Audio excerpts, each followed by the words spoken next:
ইলাহা ইল্লাল্লাহু মুহাম্মাদুর রাসূলুল্লাহ সাল্লাল্লাহু আলাইহি ওয়াসাল্লাম। বিপদে পড়লে বোঝা যায় আল্লাহ কারে কয়। আমি একবার বিপদে পড়ছি, বরিশাল গিয়েছিলাম, বাসে ফিরে আসতেছি লঞ্চে, ওই লঞ্চে তুফান হয়েছিল। তখন বুঝলাম যে কি ভয়ঙ্কর অবস্থা। ওই লঞ্চের সবাই আস্তিক নাস্তিক মুসলমান হিন্দু সবাই জিকির করা শুরু করে দিয়েছে আল্লাহর। সুবহানাল্লাহ কইবেন না? লঞ্চ যখন কেঁপে ওঠে সবাই বলে বাঁচাও। আমি বললাম কে বাঁচাইবে ওকে? হুজুর আপনি বাঁচান। আমি বললাম তাইলে আমারে বাঁচাইবো কেডা? কয় আল্লাহ। আল্লাহ ছাড়া বাঁচাতে পারে কেউ? আমরা মাঝে মাঝে বাংলাদেশের বিভিন্ন জেলাগুলোতে যখন প্রোগ্রামে যাই, এত দূরত্ব থাকে, আমরা কারে ড্রাইভিং করে যে প্রোগ্রামে অংশগ্রহণ করা সম্ভব হয় না। ফলে আমরা মাঝে মাঝে সিভিল এভিয়েশনের যে আভ্যন্তরীণ বিমানবন্দরের বেসামরিক বিমান যেগুলো চলাচল করে, প্যাসেঞ্জার প্লেন, এগুলো ইউজ করি। ঢাকা থেকে এগুলো চলে, সৈয়দপুরে যায় কিছু, রাজশাহীতে, সিলেটে, চিটাগাংয়ে যায়, যশোর এয়ারপোর্টে যায় এবং কক্সবাজারে যায়।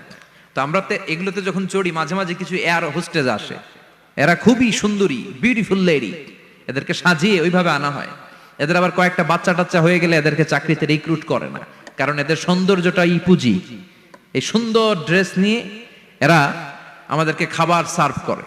আর বিমানটা যখন আকাশের দিকে উঠতে থাকে তখন বলে, ভদ্র মহিলা ভদ্র মহোদয়গণ আপনাদের সিট বেল্টটি বেঁধে নিন, এখনই শাহজালাল আন্তর্জাতিক বিমানবন্দর থেকে 14,000 ফুট উপর দিয়ে এটা চিটাগাংয়ে পৌঁছবে। আল্লাহু আকবার, আল্লাহু আকবার, আল্লাহু আকবার, সুবহানাল্লাযী সাখখারা লানা হাযা ওয়া মা কুন্না লাহু মুকরিনিন ওয়া ইন্না ইলা রাব্বিনা লামুনকালিবুন।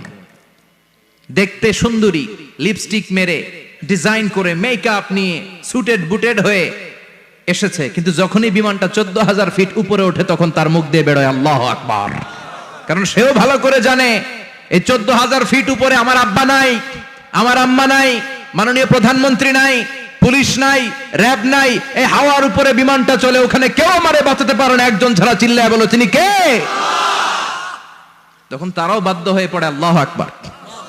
তাহলে বোঝা গেল আমাদের কোনো ক্ষমতা টমতা কিচ্ছু নাই, আসল ক্ষমতার মালিক একজন। চিল্লায় বলেন তিনি কে?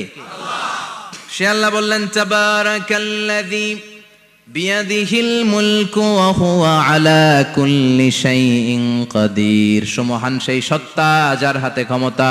ক্ষমতা কার হাতে? সব ক্ষমতার মালিক আল্লাহ। তবে আমাদেরকেও আল্লাহ কিছু ক্ষমতা দিয়েছে, এটা লিমিটেড। এটা কি?